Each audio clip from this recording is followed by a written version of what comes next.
scary thing. It's easy, and once you've done it, you'll love it. So I'll turn it over to Christine, and we'll go through. Hey guys, I'm Christine White, and I'm a Chrysler dealer tech, but I've also been working on cars for too long, and probably about 20 years. And I like wrenching on the side. So that's my 2000 Dodge Dakota over there. It has a 6.1 Hemi Swap in it, and it's running a factory PCM. There's more details on a later point, if you guys want to talk about it. If you have any questions, I do have dealership resources, so I can give you a hand with that. Hi, I'm Joe Cohn. I own OC Performance Parts. I make the only dual plane intake manifold for modern Hemi. It's available in both EFI and carbureted. I've done at least 2-3 swaps. Most of my stuff is straight, bare bones, 727, 8 3/4, old school running gear. Most of the time it's somewhat budget oriented. I do go back and forth. I've had my 68 Cuda, which is in the back, has had a factory PCM. It's had a carburetor on it. It's had with the Hemi 6. It's had a TBI system on it, which I've got now. I've got plans on doing a gold box, MS gold box. So pretty much I use that as for my R&D. So I've been doing this for a long time as well. Hi, I'm Carl Durst. I own Durst Suspensions out in Iowa. I've been in the car world, mostly dirt track racing, kind of how I got my start, and setting up cars. A lot of sprint cars, modified stuff like that. Always been a big Mopar guy. So that's kind of how I started into the Mopar realm, and designed my first suspension and kind of went from there. As far as the swap on the tech side, I don't have as much to offer. I'm a chassis guy. So, but obviously, I'm sure everybody knows how common it is to throw a new suspension in when you're doing the swap. So anything like that, if you got any questions, I can help you out on that. I don't really know what to say as far as advice. I'll just open it more for questions on my end. But that's what I do, and if you got any questions, just let me know. Hi, I'm Matt Dean from Glendora Dodge. Also help at the Mopar booth when they need some tech assistance. I've been doing this, I think the first swap I helped Mopar with was back in 2006. We put a 5.7 into a Duster. It was one of the first ones to go into one of the old muscle cars. I've got my own 70 Challenger with a 6.1 in it that I've been tinkering with for a while. Used it kind of as a learning experience. It came with an AEM control box in it, so I had to learn how to program things and change stuff around. I was forcing myself into the new fuel injection stuff. So I've been answering questions for people for years on what to do and how to help. I'm here for you guys.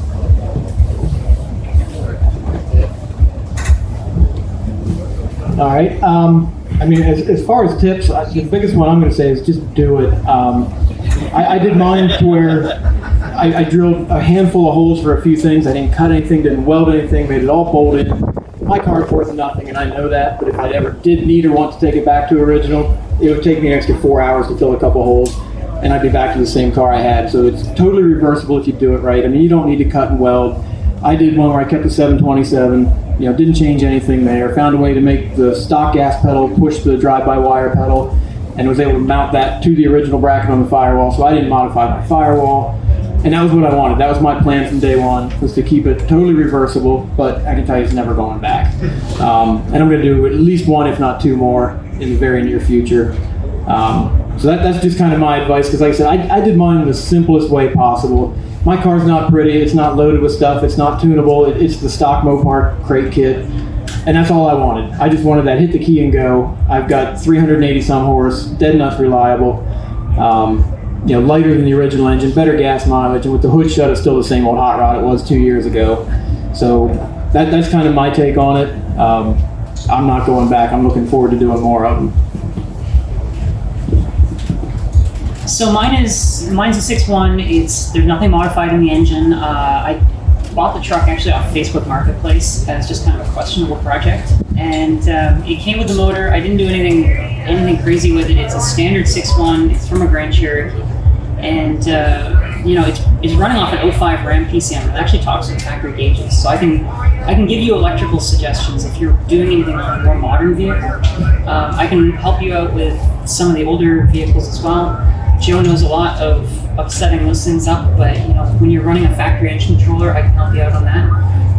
It runs factory gas pedal for 2005 Ram. It has a full emissions system. It actually passes Pennsylvania state emissions.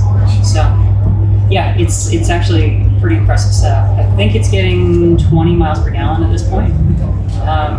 It doesn't have air conditioning at this point, but it's something I can put in there as soon as I finish up plumbing the wiring. So, Joe's got the crazy one. So far, I try to push the stuff that I make. I race what I make. So it's one of those deals where everything that I try to do as recreatable as possible when I build stuff and make stuff. So far, on engine stock cube 6.1, I'm running a 1094 at 122.99. So that's 10.8 to 1 pump gas engine, run all day long. They don't run anymore. Usually modern Hemis, if you're talking full all out max full throttle timing, 22 degrees. So they take very, very little emissions lead, ignition lead, in order to get a proper burn out of them. The max I have ever seen on a naturally aspirated one is 28, and that's like, I'm sorry, like you really never need it. So there, I got a little gear in that. It's got a 430 gear. I got a 28-inch tire, cuts it down. I'm tacking about 3,200 on the highway, which, hey, if anybody got 410s in a car, that's about what you're running. With a 727 3-speed, non-lockup converter. So I did that one, and then I've got Pop's car, which is next to it, which is the Coronet convertible 67 that's outside. That's actually carbureted with a Hemi 6. We did that swap in 2 weeks and 2 days, and that's pulling 2 motors out and putting the motor from my car in his. So it's not something that can't be done, especially if you buy off the shelf stuff. It's really not a big deal, and that gets so far. I just got around to messing around tuning wise with ignition and stuff. That's getting over 16 miles a gallon, and that's out of carbureted 5.7. So it's not doing too bad either. Chassis tips or Well,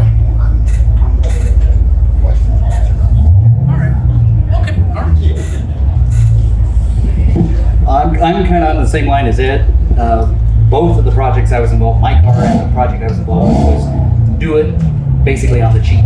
Don't do any modifications any more than you absolutely have to. On the Duster, we really didn't do any. We put a 518 in it. We had to split the tunnel in order to make room for the trans. The 6.1 in my car, I had to gusset on the power steering support bracket, and that was just so I could get a bolt out of the air conditioning compressor. There wasn't anything really extra that I had to do. I ran another fuel line because I have a return system on it, but I'm right there with Ed. I pull it out and put the big block back in it and do it probably in a weekend without it. That was the main thing, was just make it easy, make it simple, keep the car as stock as possible. I do got a couple tips. If you guys do go the aftermarket suspension, coil over rack and pinion, there's nothing wrong with the stock setup.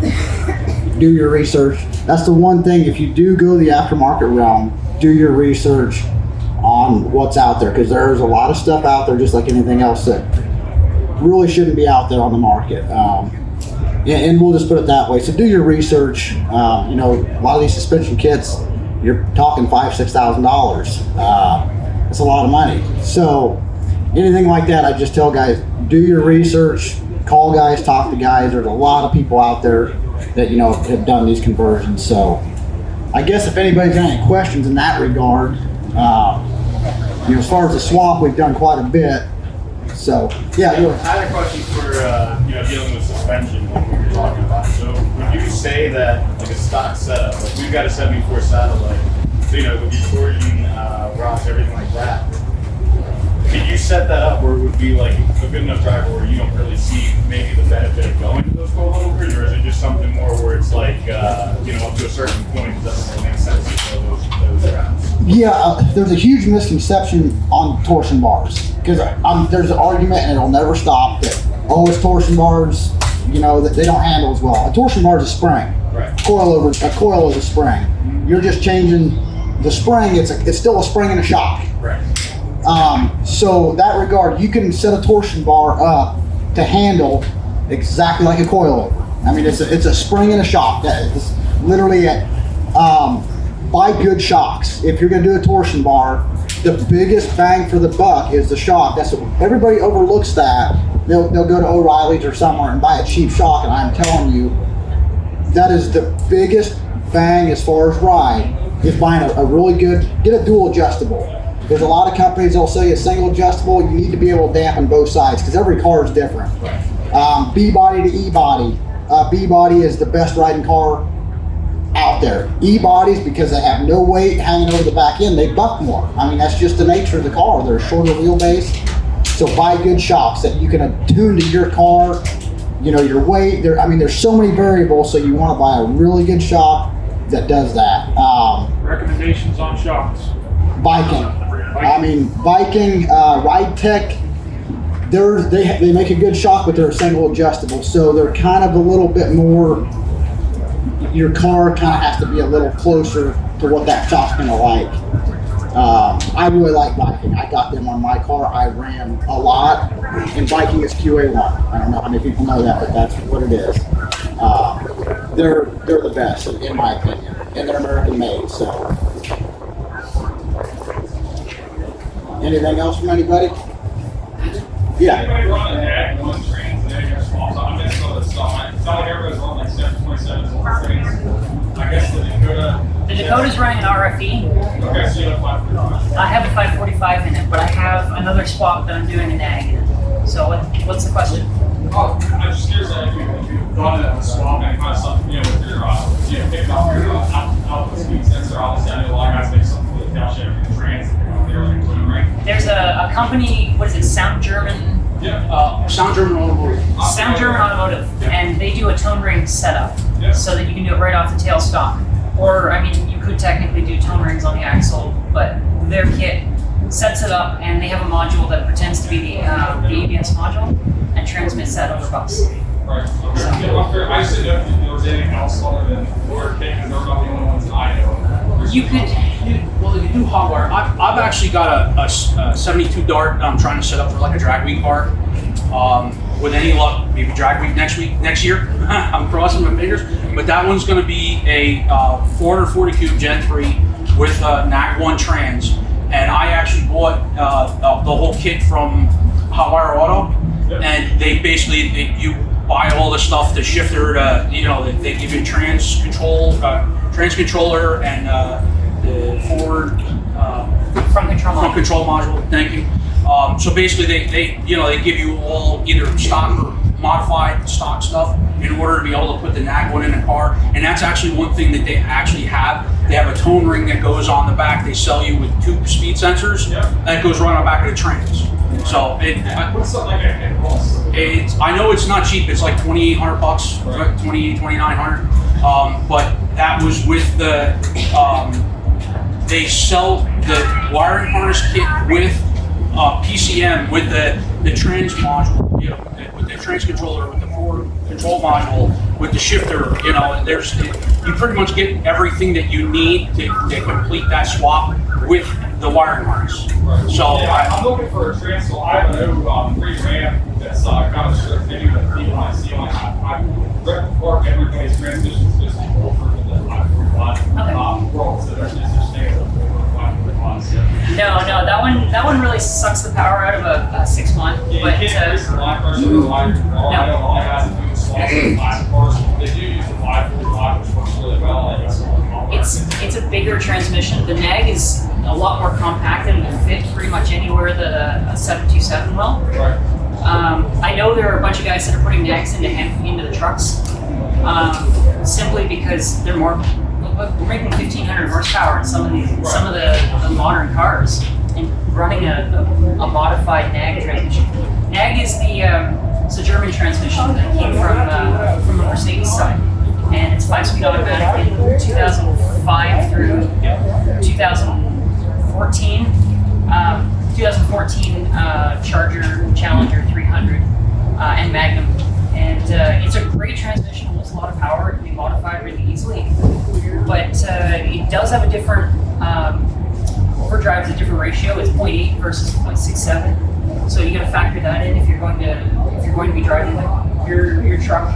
You're going to run a higher RPM on the highway, but you're looking at not blowing up a transmission, so that's not really your concern. The other side of that is the NAG has a 3.57 to 1 first gear ratio versus the RFE's 3 to 1, or first gear in a 727 is 245. So you don't have to run like 410 gears to get that launch, because you put 410 gears in a NAG and you're doing wheelies at every light. So stuff to think about is these newer transmissions have different gear ratios. If you put an 8-speed in, that's 4.7 to 1 on the first gear. That stuff, you're shifting into second gear from here to there. So stuff to think of. ECU options for 8-speed? For an 8-speed, there are, I heard Sound German is coming out with a kit. I've heard rumors that maybe Chrysler has something coming. There's been talk. There's been I talk. yeah. You can't divulge further. Well, I'll put it this way: they locked out all the communication on the PCM between all the other modules. That's how they got it standalone. Okay. They didn't change any of the software, so the software is still in there to communicate to the trans. And on 8-speed, the trans module's in the trans. So it's still talk. the comment I got was, I've got the trans, I've got the controller. The only thing missing is the shifter. If I put the shifter in my car and wire it up, will it work? And the thing I got was, in theory, yeah, try it and let me know how it works. So, you know what? It's something I'd love to do. Our other project that we've got on the go is a 68 AMC AMX, and right now we've got a 2010 Ram 5.7 that we're going to do with it. We've got a NAG to go in it, but we're actually looking at maybe doing 8-speed, so that would be something that we're really looking forward to. It's a little more complicated with the 2010. We'll get into that, I guess, next. Or we can talk about that, because that's complicated. Yeah. A little bit. On the like on the NAG or the 8-speed, are any of them a slip yoke output on it, or are they all fixed? You need The RFE would be the only fixed. So you have to use like a 2-piece drive shaft then. Well, With a standard solid axle rear. you can do a flange on it. So Drive Shaft Shop has a companion flange that can bolt onto the back of it. You take that 3-finger or 4-finger yoke off, and there's a flat flange that can go on. Then you can do a bolt-on flange and do a collapsing or a telescoping drive shaft. Okay. They actually have the ones with the CV joints. They have a CV joint drive shaft that actually the CV joint will actually move in and out, so that you can I have that on my actually use the CV shirt. joint. Yeah, I have Drive Shaft Shops. If one end is CV and one end is U joint. Okay. So Thanks. Dimensional differences between 8-speeds and the NAGs? the NAG is a lot smaller. Overall, the 8-speed is a huge thing. Like the other thing to think of is there's 3 different 8-speeds. There's the 8HP 45, which is behind the V6 cars. Then there's the 8HP 70, which will be in the Ram, Hemi Rams. It'll be in any of the Hemi cars really, except for the Hellcat. Hellcat gets the 8HP 90. Now technically there's some new stuff. There's a new an 8HP 75 and a 95. That's in things like the track lock and the Grand Cherokee SRT against the 70. Yeah, they're doing some little stuff, but you're not, unless you find like a rolled over track hawk, you're probably not going to find one of those in a junkyard. Yes. Simplest installation, pulling out a small block or big block, dropping a Hemi in. What hardware does it take to get the thing physically in the car, hold it off? Motor mounts? Yeah. Motor mounts and a wiring harness. Well, with a small exception, if you have a small block, the Hemi shares the exact same bolt pattern as a small block. On the back. On the bell housing. So I can take any small block, 727, 904, 518, 8500, bolts right up their back. The only difference thing that you would need would be a flex plate So either you can use the Mopar Performance Flex Plate. It's got the flex plate is 8 bolts and it has like an indent in it. The old school way when they first came out was a flat flex plate and a spacer that went around the outside. Now I have heard of some cars that have had the stepped flex plate and still needed a spacer. It has happened. On any of the ones that I've done, I've never run into that instance. So as long as you have a neutral balance converter, so basically it's not a 360 or 318 or a 340 converter, that'll bolt up with the right flex plate. Then you would be talking motor mounts, and right now the easiest thing is a set of TTI headers. You know, and then you know, and when you talk B&E body is a lot easier than A body. A body, everything gets tight, everything is, you know. And if you look at my car, my steering box is especially clearanced for the headers. So, so it gets tight, and your manual steering, unless you go aftermarket, you know, you can do aftermarket suspension, and you can do a rack or something, you know, do something with it. Makes a lot more room. Depending on the motors too, you probably have to switch the oil pan out. Yes. Oh yeah. Oil pan. Definitely. Forgot about the motor. Other than like if you're going out of a truck, it's gonna have the truck pan. Well, I shouldn't say that. In an aftermarket suspension, you can put a mid sump or rear sump because of those things. Mylodon has a fair number of pins. What's that? Mylodon has, even my Dakota has a Mylodon pin. Yeah, Milodon 31,000 part number is mid sump. Pretty much works with any setup, R setup or stock setup or whatever. So that's pretty common. And probably oil filter relocation depending if they have an oil cooler on it.